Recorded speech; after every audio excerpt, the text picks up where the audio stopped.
જય શ્રી કૃષ્ણ. મારું નામ દેશમુખ કૃતિકા. આપણે ધોરણ 11માં ગુજરાતી વિષય ભણવાનો છે. સૌથી પહેલાં તો તમને અભિનંદન કે તમે કોમર્સ વિષય પસંદ કર્યો તમારી કારકિર્દી માટે, અને પહેલેથી તમને બેસ્ટ ઓફ લક કે તમે જે પણ ક્ષેત્રમાં જાઓ એમાં ઉત્તરોત્તર તમે પ્રગતિ કરો. હવે આપણે આપણી ગુજરાતી ભાષાની વાત કરીએ જે આપણે ભણવાની છે. તો અત્યાર સુધી તમે માતૃભાષા તરીકે તો એ ભણતા આવ્યા છે. હવે માતૃભાષા તરીકે ભણતા પણ આવ્યા છે ને સમજતા પણ આવ્યા છે. હું રવિન્દ્રનાથ ટાગોર જે આપણા રાષ્ટ્રકવિ હતા એમનો માતૃભાષા માટેના વિચારો હું તમને કહું કે એ એવું વિચાર કરતા હતા કે માતૃભાષા જે છે એ માતાના દૂધ સમાન છે. ટૂંકમાં બાળકના શારીરિક અને માનસિક વિકાસમાં માતાના દૂધનો જેટલો ફાળો છે એટલો જ વ્યક્તિત્વ વિકાસ અને ઘડતરમાં, એના આંતરિક બાહ્ય ઘડતર અને વિકાસમાં સામાજિક પ્રાણી તરીકે એને એની માતૃભાષા એટલી જ જરૂરી છે. ગાંધીજી પણ એવું કહેતા હતા કે આપણે આપણી ભાષામાં માતૃભાષામાં જ શિક્ષણ લેવું જોઈએ. કેમ તો કે આપણે જ્યારે પણ જાગતા હોય અથવા કોઈ વિચાર કરતા હોય અથવા તો આપણે આપણા વિચારો રજૂ કરવા હોય તો સૌથી પહેલાં આપણા મગજમાં આપણી માતૃભાષામાં જ વિચારો આવે છે અને આપણે બહુ જ સારી રીતે એનું વર્ણન કરી શકીએ છીએ, અને માટે માતૃભાષાનું જીવનમાં એટલું મહત્ત્વ છે. શિવાજી મહારાજનો હું તમને એક કિસ્સો કહું કે એકવાર શિવાજી મહારાજ એમની છાવણીમાં એક મુગલ સૈનિકનો પ્રવેશ એણે કર્યો હતો, પગ પેસારો કર્યો હતો. હવે એને મરાઠી ભાષા એટલી સરસ આવડતી હતી કે કોઈ એને ઓળખી જ ના શકે કે આ મુગલ સૈનિક હશે. હવે શિવાજીએ વિચાર્યું કે આને આપણે ઓળખવો છે તો કઈ રીતે ઓળખાય.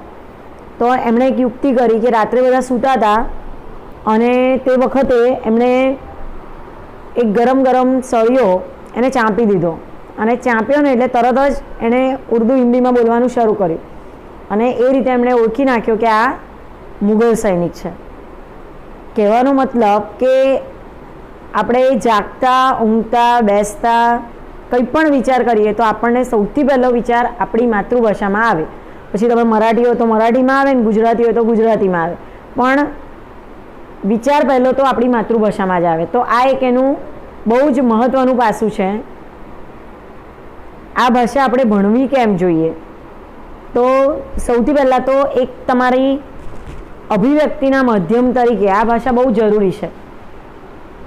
અભિવ્યક્તિ કોને કહેવાય? તો તમારી માનવ સહજ જરૂરિયાતો જે છે એને મેળવવા માટે, તમારા વિચારો લોકો સુધી રજૂ કરવા માટે, એમાં પણ તમે જે વાતચીત કરો છો, સંવાદ કરો છો, અત્યાર સુધી તમે ઘણી બધી કોમ્પિટિશન, વક્તૃત્વ સ્પર્ધા, નિબંધ લેખન, કાવ્યગાન આમાં તમે ભાગ લીધો હશે, તો એ રજૂઆત કરવા પણ તમને આ ભાષાની જરૂર પડે છે. એને અભિવ્યક્તિ કહેવાય. બીજું એનું મહત્ત્વ જોઈએ કે સાંસ્કૃતિક વારસાની ચાવી તરીકે. સાંસ્કૃતિક વારસો કોને કહેવાય? તો આપણને જે વારસામાં મળી આવ્યો છે એમાં એક ભાષા બહુ અમૂલ્ય સાધન તરીકે પણ કહી શકાય કે આપણી પાસે જેટલા પણ ગ્રંથો છે, દાખલા તરીકે મહાભારત છે, ગીતા છે, કુરાન છે, બાઇબલ છે, તો આ બધા જે ગ્રંથો છે આ બધા ગ્રંથોમાં પણ આપણે ભાષાને જાળવી રાખી છે. એટલે આપણા વડીલો પાસેથી આપણે એને અર્જિત કરી છે, પણ ખાલી આપણે લઈને બેસી નથી રહેવાનું, પણ આવનારી પેઢીને પણ એ ભાષા આપવાની છે. તો એ ક્યારે અપાય? જ્યારે તમારી પાસે એ ભાષાનું માધ્યમ અથવા તો એ ભાષા એટલી બધી સક્ષમ હોય. ઘણા બધા શબ્દો આપણે ભાષામાંથી લુપ્ત થતા જોઈએ છે. આપણા તત્સમ શબ્દો, હવે આપણે તદ્ભવમાં વધારે એનો પ્રયોગ કરીએ છીએ. દાખલા તરીકે તત્સમ શબ્દની વાત કરું કે દાખલા તરીકે મોરપીંછ, પહેલાં પીચ્છ કહેવાતું હતું, રાત્રિ કહેવાતું હતું. હવે ધીરે ધીરે પીછું થઈ ગયું, રાત્રિનું રાત થઈ ગયું. ખોટું નથી, આ ભાષા ખોટી નથી. તત્સમ પરથી તદ્ભવ પર આવે ખોટી નથી, પણ જેના મૂળ શબ્દ હતા એ મૂળ શબ્દ ધીરે ધીરે લુપ્ત થતા ગયા. તો આ લુપ્ત ના થાય એની માટે પણ આપણે ભાષા ભણવાની છે. અને બને ત્યાં સુધી આપણી જો માતૃભાષા હોય કોઈ પણ હોય પછી એને તમારે પકડી રાખવાની છે. કદાચ સમાજમાં તમારી ગુજરાતી ભાષા તમારા ઘરની માતૃભાષા ના હોય પણ સમાજ માટે પણ તમારે શીખવી પડશે. તો આ એક વારસાની ચાવી તરીકે પણ આપણે એને જાળવવાની છે અને આવનારી પેઢીને આપણી ભાષા આપવાની છે. તો એની માટે પણ આપણે ભણવાની છે અથવા તો સમજવાની છે અથવા તો વારસા તરીકે એને જાળવવાની છે. બીજી વાત કરું કે એના 4 મુખ્ય કૌશલ કયા, તો કે શ્રવણ, કથન, વાંચન અને લેખન. શ્રવણ એટલે તમે જે સાંભળો છો એ વિચારો છો અને રજૂ કરો છો. કથન તમે જે કહો છો. વાંચન, કથન, લેખન. લેખન તમે જે લખો છો. હવે લખો છો એટલે ખાલી લખીને આપણે ફ્રી નથી થઈ જવાનું, પણ તમે જે લખો છો એ સામેવાળાને ખબર પડવી જોઈએ. તો એવી અભિવ્યક્તિ પણ લેખનમાં એ કૌશલ છે, તો એ આવડવું જોઈએ.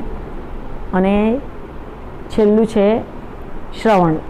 શ્રવણ એટલે સાંભળીને, લખીને, વાંચીને, ગ્રહણ કરીને આ 4 કૌશલમાં આપણે પાવરધા બનવાનું છે. એના પછી એવું વિચારીએ કે આદાન પ્રદાનના માધ્યમ તરીકે તમે કોમર્સ લાઈન પસંદ કરી છે, તમારામાંથી ઘણા બધા CA થશે, CS કરશે, નાના નાના ઉદ્યોગો સાથે જોડાશે અને સામાજિક પ્રાણી હોવાથી અથવા તો ધંધા વિકાસની દ્રષ્ટિએ પણ ભાષા શીખવી પડશે. જરૂરી નથી કે દરેક તમારી પાસે આવતો ક્લાયન્ટ એ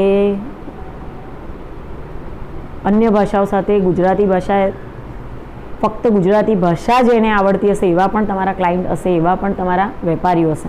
તો એની માટે પણ એક અભિવ્યક્તિના માધ્યમ તરીકે તમારે આ ભાષા ભણવાની છે.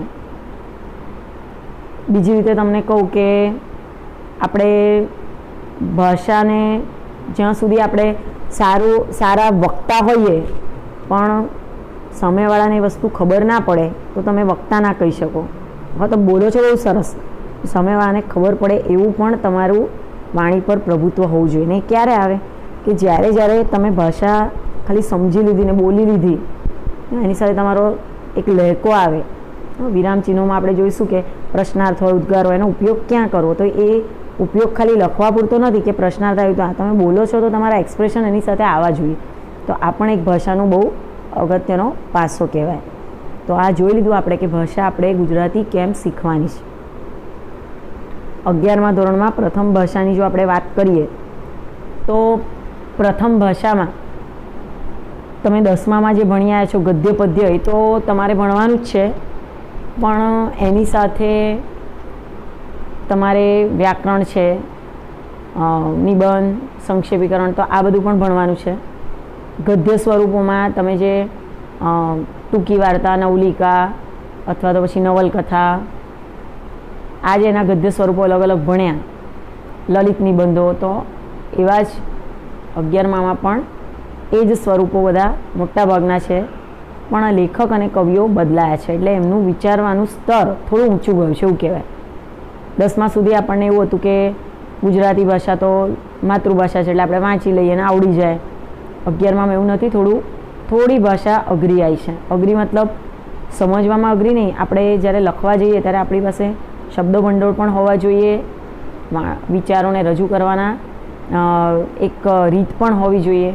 તો એ રીતે વ્યાકરણની વાત કરું કે વ્યાકરણમાં તમારે એક તો લેખન રૂઢી ભાષા સુધી આખો નવો ટૉપિક છે, 1 થી 10માં તમે ભણ્યા જ નથી. તો એક લેખન રૂઢી ભાષા સુધી તમે જે લખો છો, બોલતી વખતે આપણે ફટફટ બોલી જઈએ છીએ પણ લખવામાં નાની નાની ભૂલો કરીએ છીએ, જોડણીની ભૂલો છે, અલ્પવિરામ છે. તો એ જે કર્તા, કર્મ, ક્રિયાપદ એના જે સ્થાનો છે, નિપાત, સર્વનામ, આ બધાના દરેકના વાક્યમાં એક પર્ટિક્યુલર એક સ્થાન છે. જો એ તમે બદલી નાખો તો અર્થ બદલાઈ જાય. તો એ એક જોવાનું છે. પ્રત્યયો, જેને વિભક્તિના પ્રત્યયો અનુગો પણ કહેવાય, સંસ્કૃતમાંય ભણી ગયા છો, ગુજરાતીમાંય ભણી ગયા છો, કર્તા, કર્મ, સંબંધ, અધિકરણ, તો આ બધી વિભક્તિઓ, એના ઉપયોગો કઈ રીતે અને કઈ રીતે લખવામાં ભૂલ ના કરવી જોઈએ, એ પ્રત્યયો. સર્વનામ, નામની જગ્યાએ જે મુકાય તે, એકને એક નામનું વારંવાર પુનરાવર્તન ના કરવું તો એની જગ્યાએ તમે સર્વનામ મૂકી શકો. દાખલા તરીકે રમેશ ખૂબ સુંદર ગાય છે, રમેશના પરિવારમાં આટલા સભ્યો છે, મારે વારંવાર રમેશના વાપરવું હોય તો એની જગ્યાએ સર્વનામ, તેના, તેનું, તેના, એ બધા વાપરીએ તો એને કહેવાય સર્વનામ. તો એ એક ભણવાનો છે. સંયોજક આ નવો વિષય છે. બે વાક્યને જોડવાના કામ કરનારને સંયોજક કહેવાય. એમાં સાદા, સંયુક્ત અને સંકુલ વાક્યો, તો એના વિશે ચર્ચા. પ્રાસ, કવિતામાં છેલ્લે છેલ્લે જે પ્રાસ બેસાડો છો તો એના વિશેની. વિરામચિહ્નો, એક વિરામચિહ્નનું સ્થાન બદલી નાખતા અર્થનો અનર્થ થઈ જાય તો એ પણ વિરામચિહ્નોનો ઉપયોગ કઈ રીતે કરવાનો.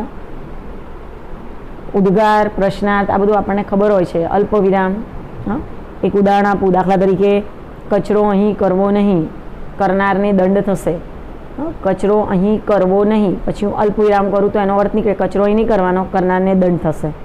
પણ જો હું અલ્પ વિરામનું સ્થાન બદલી નાખું કે કચરો અહીં કરવો અલ્પ વિરામ, નહીં કરનારને સજા થશે, તો વાક્ય ખોટું થાય.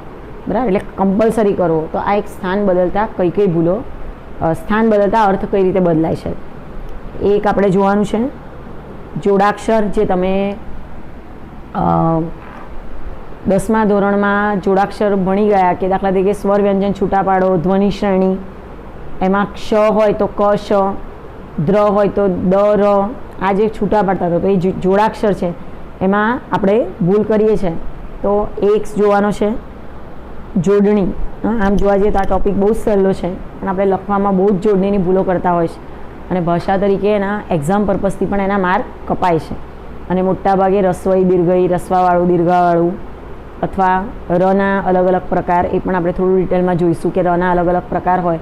રકારવાળો ર, ક્રમવાળો ર, તો એ બધામાં રમાં આપણે ક્યાં ભૂલ કરીએ છીએ તો એ જોડણીના નિયમો પણ જોવાના છે ને પ્રયત્ન એવો કરવાનો કે જોડણીમાં ભૂલ થાય જ નહીં.